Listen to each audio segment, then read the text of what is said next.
Hoje nós vamos ter aqui a palestra técnica e a visita guiada, que formam parte do cronograma do concurso público para o espaço do arquiteto do CAU. Eu sou o arquiteto Pedro, o coordenador do concurso. O arquiteto Marcelo é o coordenador adjunto. A arquiteta Estefânia está ali junto ao computador, é a secretária da comissão organizadora. As informações que a gente vai apresentar, elas são as mesmas que vocês já devem ter acessado, que estão nas bases do concurso, edital, termo de referência e nos demais documentos, né? Essencialmente no edital e no termo de referência. Não vamos trazer nenhuma informação nova, nenhuma versão mais detalhada de alguma outra informação, porque se tratando de um concurso público, as informações precisam estar disponibilizadas de forma organizada para todos os interessados, né? De todas as formas, nós vamos pontuar aqueles aspectos que em concursos anteriores suscitaram mais dúvidas ou que já levantaram mais questionamentos ao longo desse processo, tá? Não serão respondidas perguntas durante esse evento, tá? Qualquer dúvidas que vocês tenham, elas devem ser encaminhadas por meio dos processos oficiais que seguidamente serão apresentados aqui, tá? Dúvidas dos interessados que ainda não se inscreveram devem ser encaminhadas para a comissão através do e-mail do concurso. E quem já está inscrito e tem alguma dúvida sobre as regras do concurso, aí é através do site, mas isso a gente vai detalhar mais adiante, tá? Essa é a comissão que eu acabei de apresentar, a comissão organizadora do concurso, somos eu, Marcelo e a Estefânia. E a comissão deliberativa tem membros do CAU, e ela é a que delibera, toma decisões sobre o concurso e também funciona como um ponto de contato entre o CAU como contratante e a comissão organizadora. Então, na comissão deliberativa, além de mim e do Marcelo, formam parte o arquiteto Thales, está aqui presente, Thales, o arquiteto Eduardo Bimbi e o arquiteto Márcio Limarioli, que não estão aqui hoje, tá? O objeto do concurso é a apresentação de estudo preliminar de arquitetura de interiores e complementares para o espaço do arquiteto do CAU, né? O objetivo do concurso é selecionar as 5 melhores propostas, sendo que uma delas será declarada vencedora e a equipe autora dessa proposta vencedora será contratada pelo CAU para elaborar os projetos executivos para o espaço. As condições de participação são as seguintes: é um concurso nacional, aberto a participantes de todo o Brasil, que tem apenas uma etapa. Ele é aberto exclusivamente a responsável técnico, representante de pessoa jurídica, sendo que ambos, responsável técnico e pessoa jurídica, devem estar em situação regular perante o Conselho e as demais condições estão aqui colocadas, né? Essa é um ponto que tem suscitado dúvidas. Alguns participantes não sabiam que os escritórios de arquitetura deveriam estar registrados, assim como as pessoas físicas. Recebemos algumas perguntas nesse sentido, né? E também estão aparecendo dúvidas de como formalizar esse vínculo, porque às vezes as equipes se formam especificamente para o concurso, né? Não são equipes que já estão constituídas ou vinculadas de alguma outra forma, né? Então, às vezes não é interessante para um escritório contratar um profissional formalmente ou com carteira assinada ou por meio de outro para participar do concurso, você não sabe depois, né? Então, para resolver esse impasse, foi disponibilizada nas bases do concurso um documento que se chama Declaração de Vínculo, onde o responsável técnico declara vínculo àquela pessoa jurídica para a participação do concurso, tá? Então, é um passo assim, relativamente simples, né? A pessoa jurídica e o profissional precisam cumprir todos os quesitos do edital, mas a forma de declarar essa vinculação, ela não deveria suscitar nenhum problema, tá? Os problemas que até agora apareceram estão sendo resolvidos, né? Então, a gente pede que vocês, no site, procurem esse documento. Ele é de preenchimento simples, né? E para declarar o vínculo entre o responsável técnico e a pessoa jurídica. As inscrições para o concurso devem ser feitas exclusivamente através do site, por via eletrônica. E assim como as inscrições, todas as demais etapas, fora esse evento, elas se dão através dessa plataforma, que é o site. A comunicação, ela ocorre toda ali dentro de forma sigilosa, então os interessados podem se direcionar à comissão organizadora para entender como se inscrever, mas uma vez inscritos, a comunicação se dá sempre de forma sigilosa, tanto as perguntas que nós recebemos, como as respostas, ou as propostas, da forma que a gente vai apresentar aqui, né? Esse site ele é um sistema criado especificamente para isso, de forma a garantir o completo sigilo ao longo de todo o processo, né? As inscrições estão abertas até o dia 6 de setembro. A nossa sugestão é que vocês estudem o edital com calma, elas são todas lá colocadas, né? Mas a gente vai passar uma por aqui. Então, a primeira etapa, o candidato deve preencher um formulário de inscrição que está disponível no site. Uma vez preenchido esse formulário, onde vão estar os dados essenciais, endereço, telefone, CPF, etc., né? Ele precisa realizar o pagamento da inscrição. É um depósito bancário na conta do IAB, que está discriminada no edital. E uma vez realizado o pagamento, os documentos que estão aqui enumerados devem ser enviados para a comissão organizadora do concurso através deste e-mail. Tá? Esse é o mesmo e-mail que a gente utiliza para esclarecer qualquer dúvida sobre esse processo de inscrição. Tá? Então, uma vez realizada a inscrição e o pagamento, o candidato deve enviar esses 5 documentos. A comissão organizadora verifica e, se a documentação está completa, aprova a inscrição do candidato. Uma vez aprovado, ele tem acesso à área privativa do site, onde ele encontra todas as informações necessárias para desenvolver as propostas. Tá? Se tiver alguma coisa incompleta, aí a comissão retorna por e-mail solicitando alguma retificação específica já do documento. E principalmente atentar para a relação entre os documentos. Então, o nome do contrato social que tiver na declaração, pode... Claro.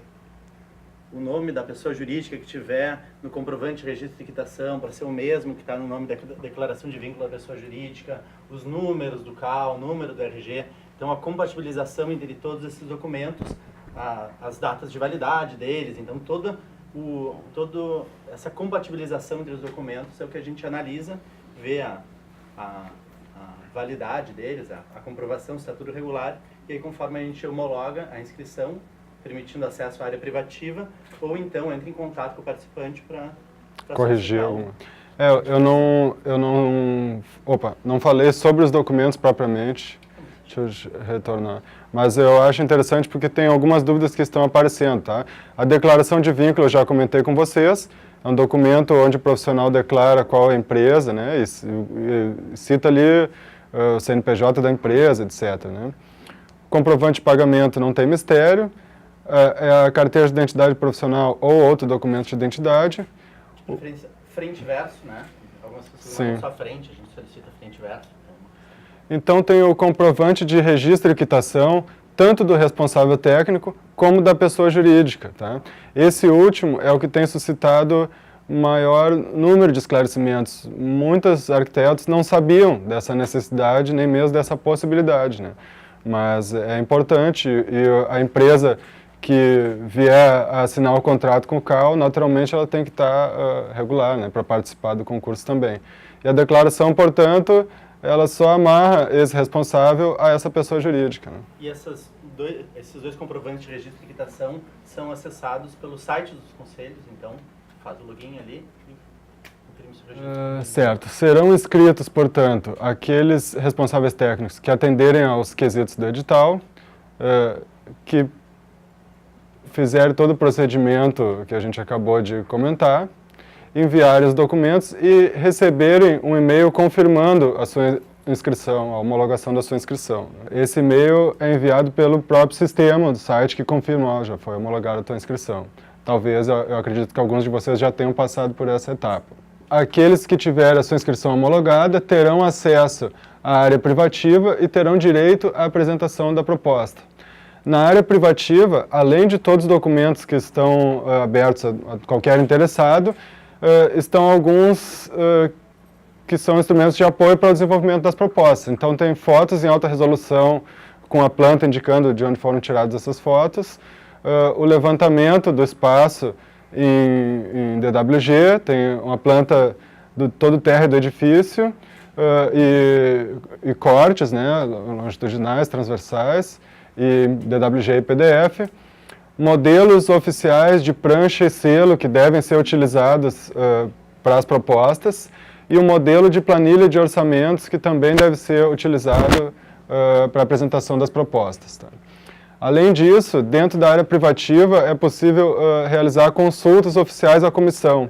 Então, eventuais dúvidas sobre o desenvolvimento dos projetos ou sobre as regras do concurso devem ser encaminhadas através do site e quando a comissão responder, aquela pergunta e a resposta se tornam públicas a todos os participantes, tá? Através do site. Então, os que já estão inscritos vão receber uma notícia, foi respondida uma nova pergunta, publicada uma nova pergunta e vão poder ter acesso àquela informação. As consultas, como eu falei antes, quem tem alguma dúvida sobre como se inscrever, deve encaminhar à comissão organizadora através do e-mail oficial, concursoiabkrs@gmail.com. Aqueles que já estão inscritos e têm dúvidas sobre o concurso, as regras do concurso, as bases, etc., devem encaminhar suas consultas através do site e terão as respostas tornadas públicas também através do site. Aí essa publicação tem na aba consultas ali, ela é publicada a pergunta e a resposta. Então todos os inscritos, todos os participantes ficam sabendo como foi elaborada a pergunta e como foi feita a resposta, para deixar uma isonomia entre todos. Nenhuma outra forma de pergunta e resposta será feita, nem hoje aqui, ou por exemplo, se chega através do e-mail uma pergunta de algum membro que já está inscrito, tá? Nós não vamos responder aquela pergunta daquela forma, vamos sugerir que o participante faça ela corretamente. Tá? Nenhuma outra forma de consulta será aceita que não essas duas. Apresentação dos trabalhos, tá, pessoal? Os trabalhos devem ser desenvolvidos em nível de estudo preliminar. Tá? O edital descreve qual o entendimento de estudo preliminar, está baseado em uma norma técnica. Né? E devem ser entregues 4 pranchas em formato A1 e uma versão reduzida das mesmas pranchas em formato A3. Tá? Devem ser pranchas em formato A1 na posição horizontal, tá? Com o selo padrão que foi disponibilizado no site. Tá? E as 4 pranchas em formato A3 são as mesmas, porém salvas em tamanho A3. Tá? Mais uma ficha de identificação da equipe e um texto resumo da proposta e imagens para publicação. Tá? Esses são os produtos que devem ser entregues. Tem uma aba no site que se chama Envio das Propostas e uma vez clicando ali, o próprio site é autoexplicativo e vai pedindo e dando orientações de como proceder. Tá? Só para esclarecer aqui, até vai aparecer nos próximos slides, mas aqui fica bem claro. O que é avaliado são as 4 pranchas. Tanto a ficha de identificação como o resumo da proposta, eles são utilizados na hora da apresentação da proposta. Então, isso garante que o concurso não se saiba, não se vincule o responsável técnico e a equipe à prancha. Então, todos os elementos necessários para a compreensão têm que estar nas pranchas e esses elementos são para uma posterior apresentação dos vencedores. Exatamente. Eu ia comentar algo antes, não comentei. Aquelas perguntas que forem encaminhadas através do site, é interessante que vocês tomem o cuidado de não assiná-las, porque o site é todo elaborado de forma a manter o sigilo, mas é claro, se o participante encaminha uma pergunta e assina, a comissão vai acabar sabendo o nome desse participante. Ao publicar no site, nós teremos o cuidado de retirar aquele nome, tá? Mas todos os passos do concurso eles são sigilosos. Da mesma forma, essa ficha de identificação ela fica armazenada de forma que nós não tenhamos acesso a ela até a finalização do concurso. Conforme o Marcelo comentou, o documento acessado são as pranchas em formato A1, que são aquelas que serão avaliadas, né? As demais são documentos de apoio para exposição e publicação posterior ao concurso, né? Esse é o modelo da prancha, a visualização não está muito boa, mas porque o fundo está disponível na base privativa, então ali tem... tem um arquivo PDF e CorelDRAW disponível nas bases do concurso. Tem um selinho padrão de 1 a 4, estão todas elas lá, 1, 4, 2, 4, assim por diante, tá?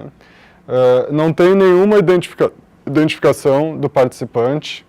Esse espaço em branco é para que nós possamos futuramente identificar, após a divulgação dos resultados, cada um dos participantes na exposição que haverá, certo? Bom, não tem nenhum mistério, né? O objetivo é que a prancha fosse o mais livre possível, né? E simples e fácil de identificar, para facilitar o trabalho de vocês e da comissão julgadora. Os elementos mínimos que devem estar presentes nos trabalhos, tá? O edital descreve alguns elementos que têm que estar na prancha 1. Tá? Ela é a única que tem alguns elementos obrigatórios. Tá? As demais 3 pranchas podem ser compostas como os participantes julgarem melhor. Tá? Então, esses elementos mínimos na prancha 1 é o memorial descritivo, que resume o trabalho, uma planta geral do espaço com o entorno imediato e acessos na escala 1 para 100, uma perspectiva representativa do estudo preliminar e o orçamento estimado, tomando por base o modelo de orçamento que também está publicado no site. Tá? Aquele modelo de orçamento, quando vocês acessarem, ele mesmo tem uma observação, ele é um modelo, mas ele não é rígido.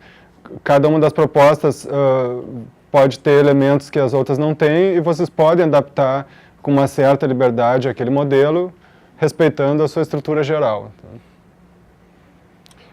Além desses elementos obrigatórios na planta 1, o conjunto das 4 pranchas, com composição livre de vocês, deve conter plantas, cortes e elevações na escala 1 para 50, e definições relativas à materialidade, acabamentos, aos sistemas, instalações, né?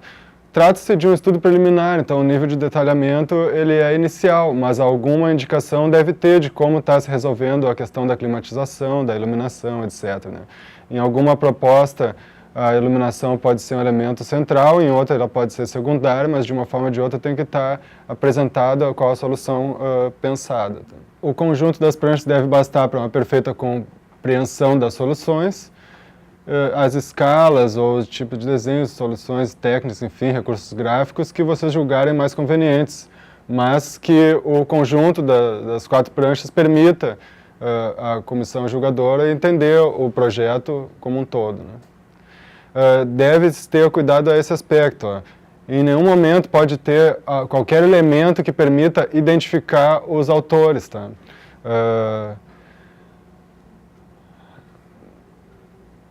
Tem alguns arquitetos, eu acho que não é o caso aqui, mas que tem elementos marcantes que são quase assinaturas suas, né? Mas a gente tem que procurar evitar qualquer forma de identificação e se ficar nítida essa identificação, aquela proposta vai ser desclassificada, porque não é possível, é uma regra importante do concurso. Né? Ou quanto mais logomarca, nome, etc., esse tipo de coisa. Nos escritórios, quem sabe vocês estejam acostumados a sempre identificar todos os trabalhos, aqui o cuidado é o oposto, né? Ele não pode estar identificado. Bom, as propostas serão enviadas exclusivamente em e-mail eletrônico através do site. Né? E tem uma regra que deve ser bem observada na nomeação e na organização dos arquivos. Tá? Eu trouxe aqui para a apresentação, mas eu acho que o ideal é que vocês depois estudem o edital com calma, né? Mas existe um nome certo para cada um dos arquivos. As pranchas em formato A1 devem ter essa nomenclatura, prancha 01.pdf, prancha 02.pdf, assim por diante. E as pranchas em formato A3 é prancha 1-A3.pdf, etc. Isso é porque o sistema não reconhecerá os arquivos que não tiverem nomeados dessa forma. Então é bem importante vocês organizarem um tempo para preparar com calma esses arquivos finais. E, enfim, esse processo de envio através do site, que ele seja feito cautelosamente e, se possível, com uma certa antecedência. Tá? Como a gente vai informar logo a seguir, existe uma data limite para envio dessas propostas e, como se trata da transmissão de arquivos e às vezes esses arquivos são pesados, não se recomenda deixar para a última hora, porque aquelas propostas que já estejam, cujo envio esteja em andamento, mas não tenha sido totalizada até o horário limite, elas não serão aceitas, né? Elas têm que estar completamente enviadas até o horário limite. Eu citei aqui, ó, os arquivos, as pranchas, elas têm que ser arquivos independentes. Não é um PDF com 4 páginas. Cada uma das pranchas é um arquivo PDF, cada uma em um arquivo individual. Mas para o envio, vocês terão que reuni-las em um arquivo compactado tipo zip. E esse arquivo tem que ter o tamanho máximo de 25 megas. Esse arquivo deve ser enviado por meio do formulário eletrônico. Então, quando vocês entrarem na seção Enviar proposta lá no site, vão encontrar as mesmas regras que o edital está descrevendo e vão proceder ao envio. Já vão ter os arquivos de vocês separados, né, etc. Então, aqui aquela sugestão que eu dei de antecedência cautelar, para não correr o risco, aquele nervosismo ali na última hora. Como tudo isso é informatizado para evitar a nossa inferência, não adianta. Infelizmente, aquele que não tiver enviado corretamente realmente não será reconhecido. Além das pranchas, nós havíamos citado antes, tem outras informações complementares, são a ficha técnica, né? Quem é a equipe que participou, uma imagem do responsável ou da equipe, uma imagem representativa da proposta. Isso é para divulgação posterior, então a gente vai poder dizer, o vencedor do concurso foi o projeto tal, cuja equipe era fulano, beltrano, ciclano. Né? Durante o procedimento do concurso, as informações não serão acessíveis a ninguém, né? Mas para divulgação posterior. Como é que acontece? Vocês, quando enviam uma proposta, o sistema automaticamente gera um número aleatório de 6, 8 dígitos, letra, número, um código para vocês, e a gente, até a comissão organizadora, a comissão julgadora, todo mundo só tem acesso àquele número e às pranchas. Então, toda a parte de organização das exposições, da sessão de julgamento, todo julgamento, ele é feito do candidato 49A, 32W, sabe? Totalmente aleatório para manter o sigilo. E esse código que consta, por exemplo, na ata da sessão de julgamento. Então, vai ser vencedor o código tal, em segundo lugar o código tal. Aí esses documentos aqui, eles são importantes para a posterior divulgação e até a foto da equipe, a imagem do projeto. No momento mesmo do resultado, a gente já digita no sistema mesmo o código, dá um enter e daí aparece a imagem do vencedor. Então, por isso que é importante o nome dos arquivos ser padronizado. Toda essa padronização é por uma questão de sigilo e por uma questão de facilitar a sessão de julgamento. Então, por exemplo, a prancha 1 ser padronizada, todas essas questões, o nome dos arquivos, a forma de envio, tudo isso é tentando manter a isonomia e a segurança do processo licitatório. Aqui está a data fatídica que eu estava comentando, né? O prazo para o envio das propostas é o dia 15 de setembro. Então, até às 11h59 da noite do dia 15 de setembro, as propostas devem ter sido enviadas completamente, tá? Eu não botei o início do prazo, porque ele já passou. Se algum de vocês já tiver a proposta pronta, já pode entregar no site. Mas o prazo limite é esse, tá?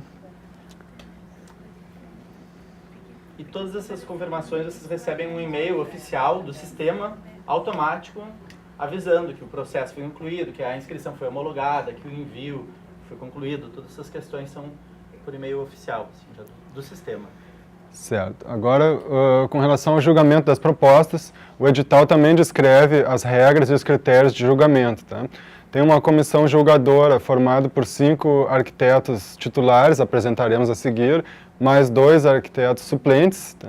Essa comissão se reúne num fim de semana, que vai ser no dia 23 a 25 de setembro. Ela se reúne em um local fechado, sem acesso a telefone celular. e fica ali fechada só com os trabalhos de vocês até sair dali com uma resposta, os projetos vencedores. Na verdade, ela vai selecionar 5 propostas em ordem de primeiro a quinto, sem hipótese de empate, e ela pode julgar, importante, além dessas 5, outras menções honrosas, etc., que não terão direito a prêmio em dinheiro, mas que podem ser mencionadas, né?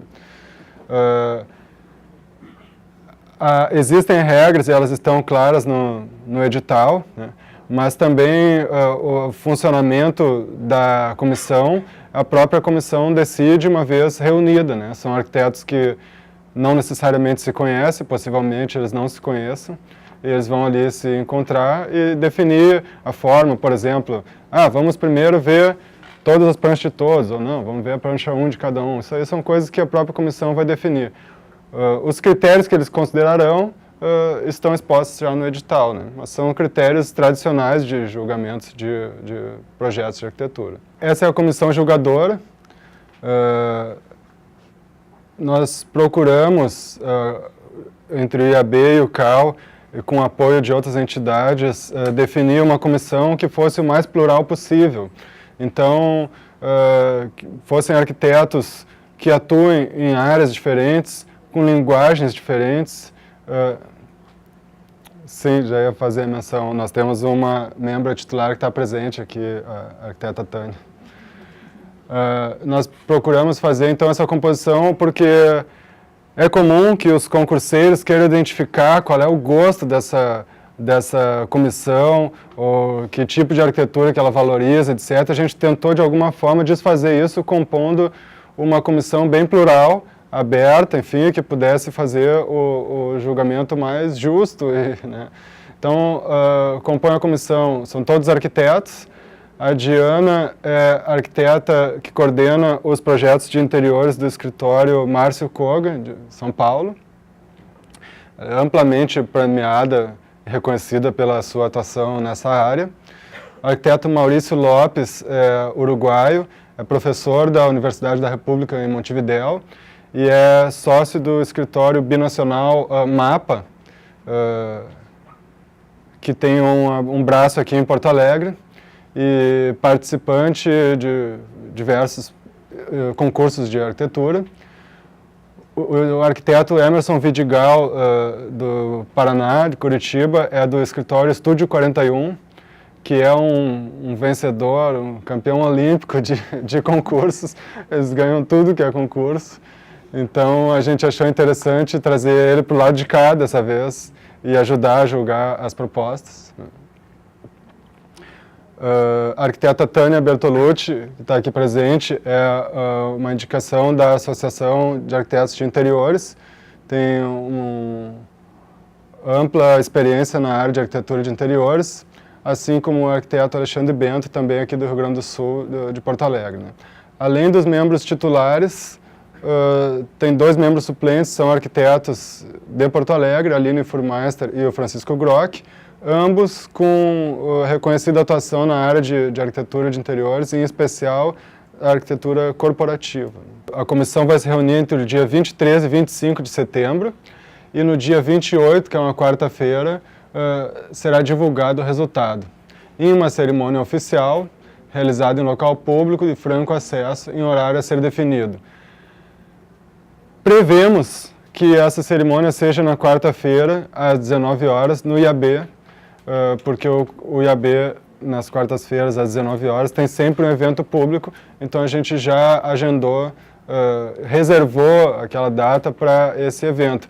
Mas essa decisão ainda não é oficial, será devidamente informado através do site, né? Então, lá naquela cerimônia, é feita a leitura da ata de julgamento, preferencialmente pela própria comissão julgadora. Caso não haja nenhum membro presente, a comissão organizadora fará a leitura, né? E como o Marcelo citou, a ata vai fazer menção aos projetos XWY11, né? Até aquele momento ninguém sabe quem são os autores, efetivamente ninguém, né? Vocês, quando se inscrevem, recebem um código, mas não é o mesmo código que o sistema informa para nós Então ele cria uma forma de impedir esse cruzamento, né?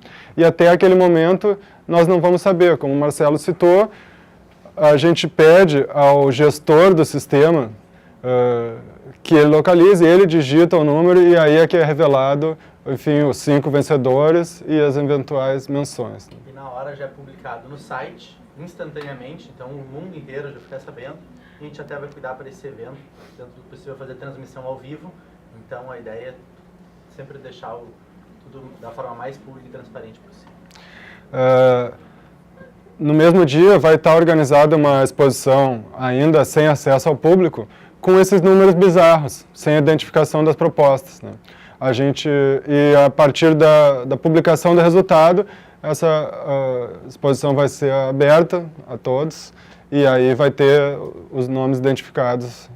A premiação, né? Serão premiados financeiramente os 5 primeiros lugares, né? A premiação soma R$40 mil, dividido dessa forma, 20 mil para o primeiro, 10 mil para o segundo, assim sucessivamente. Sendo que o vencedor, só haverá um vencedor, será contratado para desenvolver os projetos executivos do espaço pelo CAL. Esse prêmio do primeiro lugar diz respeito à primeira parcela do pagamento dos honorários do projeto executivo. Então, o valor total do contrato para o desenvolvimento do projeto executivo é de R$102 mil, foi calculado com base na tabela de honorários para serviços de arquitetura e urbanismo no Brasil, sendo que os 20 mil referentes ao estudo preliminar serão pagos a título de prêmio do concurso, né? Ou seja, além desses 20, a equipe ganhará outros 82 mil para desenvolver o restante do projeto. E aqui, então, é importante frisar a questão da tabela de honorários, que foi desenvolvida pelo CAL. O IAB mesmo vem trabalhando nessa tabela há bastante tempo, daí no momento da criação do CAL. O CAL que tem é importante de fazer, então é importante que todos conheçam a tabela de honorários, inclusive o escopo do que é o estudo preliminar, o que ele abrange, e esse percentual de o que equivale ao pagamento de um estudo preliminar. Todas essas questões de porcentagens, de estimativas, elas ficam mais elucidadas e foram baseadas a partir da tabela de honorários do CAL. Então, essa é a nossa referência, tanto na formulação do valor, como na divisão e no escopo necessário do trabalho. Tem um documento que forma parte das bases do concurso, que é a minuta de contrato, né? Ela está lá disponível e é o documento que vai servir de base para a assinatura do contrato entre o CAL e a equipe vencedora. As informações até aqui foram todas extraídas do edital do concurso. Daqui para frente, elas são extraídas do termo de referência, digo isso para caso vocês queiram depois visitar com calma esses documentos, né? Então aqui agora a gente vai falar mais objetivamente do espaço lá de baixo, do programa, de necessidades, o que se espera desse projeto. O CAL adquiriu essa sede em setembro de 2013 e está aqui instalado desde dezembro de 2013. Em dezembro de 2014, começou um estudo onde se identificou a necessidade de ampliação do espaço físico. E a partir desse estudo adquiriu a loja no térreo do condomínio, que possui 195,79 metros quadrados de área privativa. Para essa nova área, o CAL entendeu que seria importante criar um espaço que servisse para o atendimento profissional e que fosse uma interface do Conselho com a cidade, com os arquitetos urbanistas e com a sociedade de forma geral, né? Hoje em dia, a maior parte da interface dos arquitetos com o CAL se dá por meio eletrônico, através do SICAL, né? Quase todos os serviços a gente resolve ali, mas eventualmente ainda existem dúvidas ou consultas ou alguns serviços presenciais, como o registro biométrico, o cadastro dos estudantes que se formam, etc., né?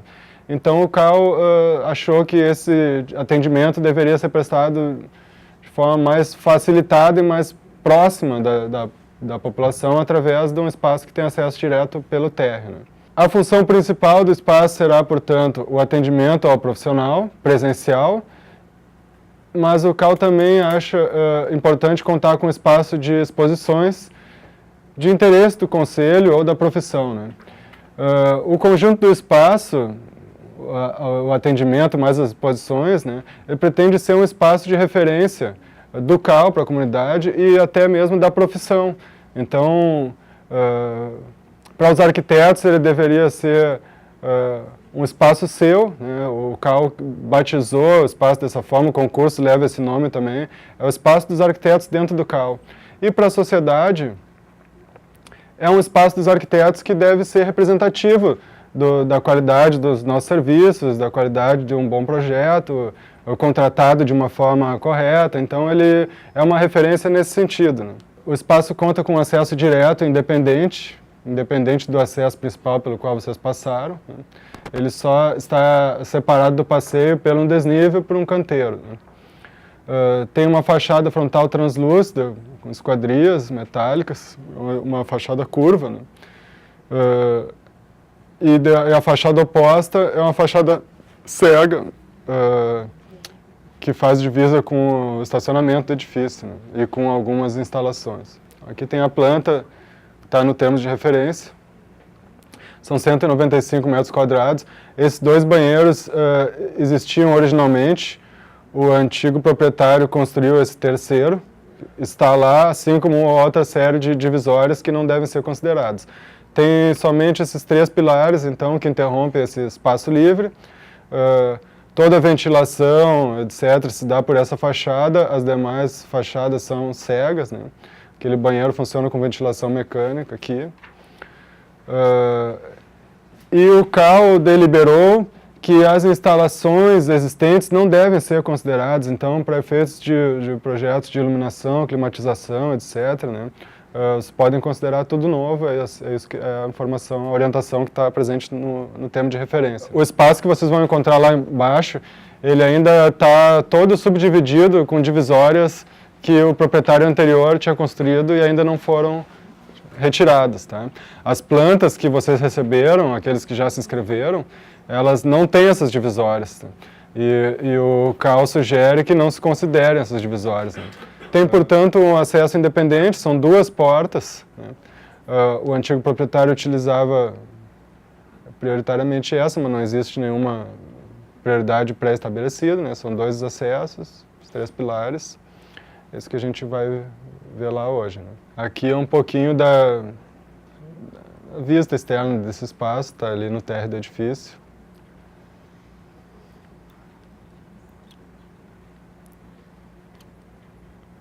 Agora a gente vai ter a oportunidade de visitar.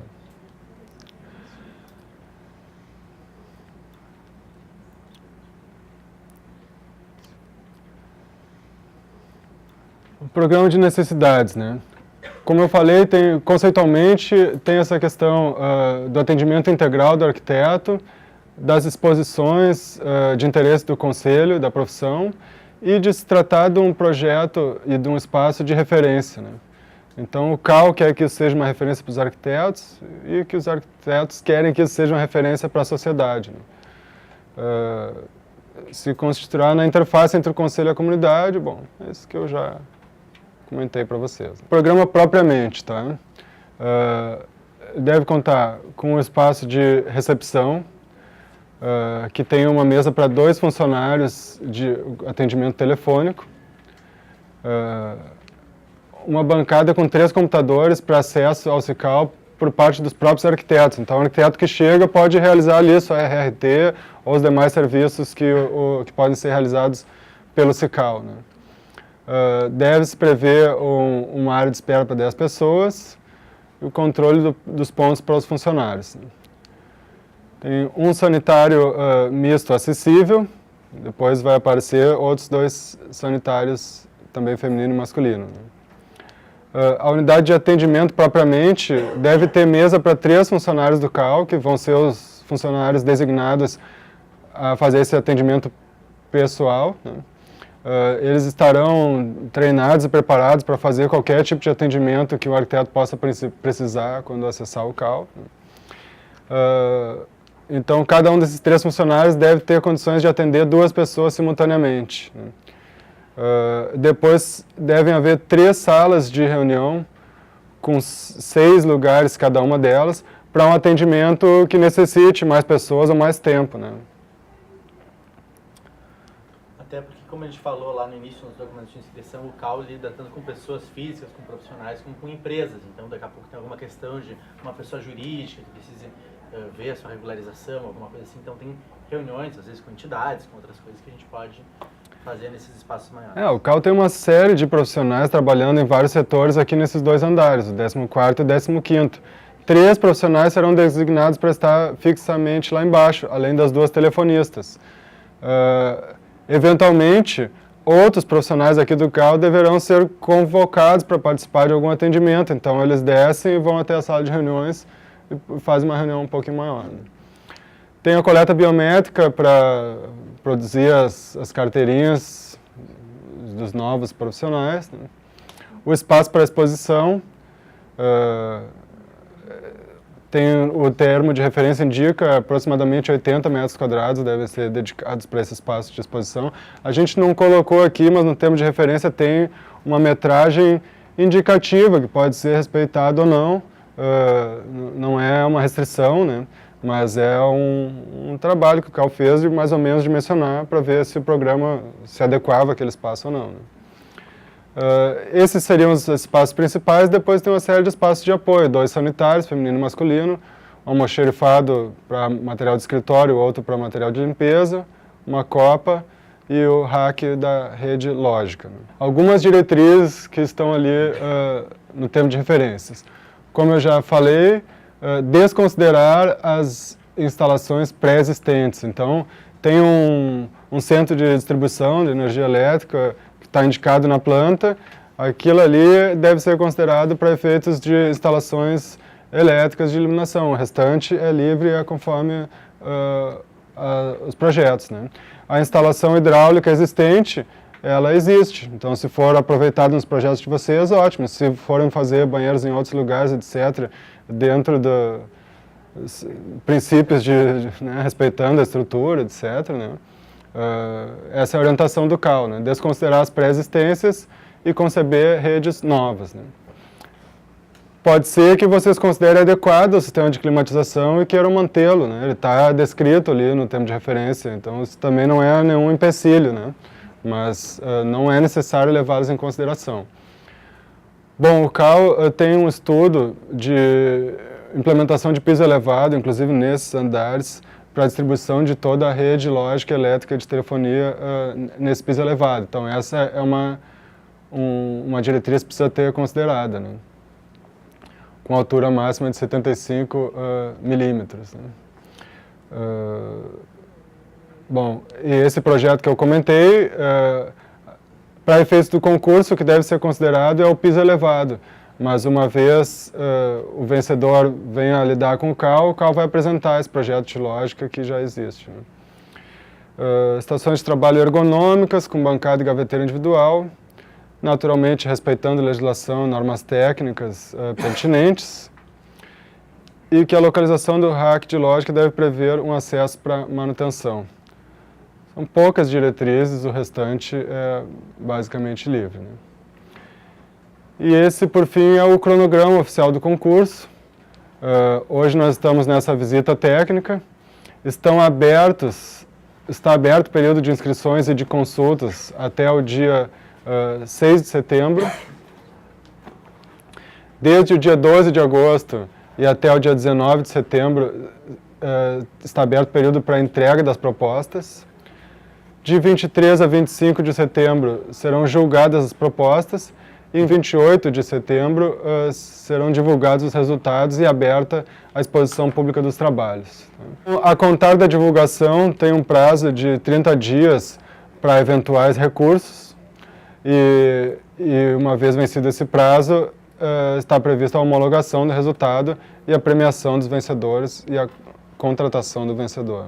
Essa é a cara do site que vocês encontram ao visitar. As bases públicas estão aqui, as fotos públicas estão aqui, informações, notícias públicas, etc., né? E essa é a aba para realizar as inscrições. Uma vez inscritos, vai mudar um pouquinho a cara, porque começam a aparecer aqui outros elementos que não estão públicos para todos os interessados, né? Isso aí, uma vez inscrito, tu entra no site, a interface VCS, inscrito, tu vai ter acesso aqui, tu clicando em área privativa, tu vai fazer colocar o teu login e a tua senha, e aí aparecem alguns outros documentos, os documentos complementares à base, exclusivamente para acesso à área privativa, a parte de consultas e de perguntas, então a parte de envio das propostas. Então todos esses menus aparecem também aqui a partir do momento de acesso à área privativa. Aqui também tem um link direto para e-mail, para coordenação, que é o e-mail oficial do concurso, então tanto faz a forma que vocês queiram proceder. E aqui essa aba resultado, agora vocês clicando vai aparecer que o resultado vai ser exibido no dia 28 de setembro, isso?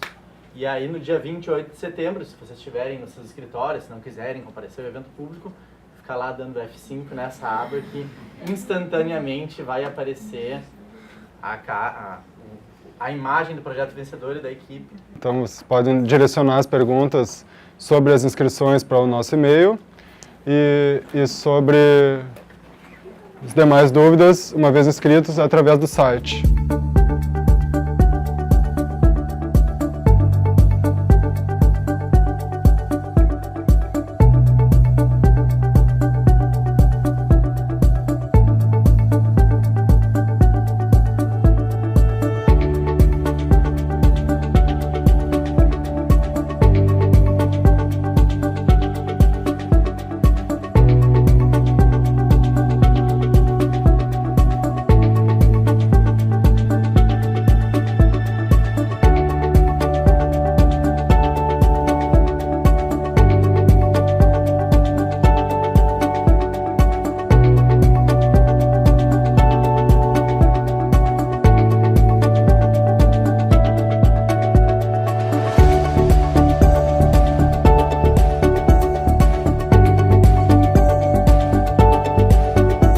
Aqui é o ar-condicionado, então, que é uma das pré-existências que a gente considera, né?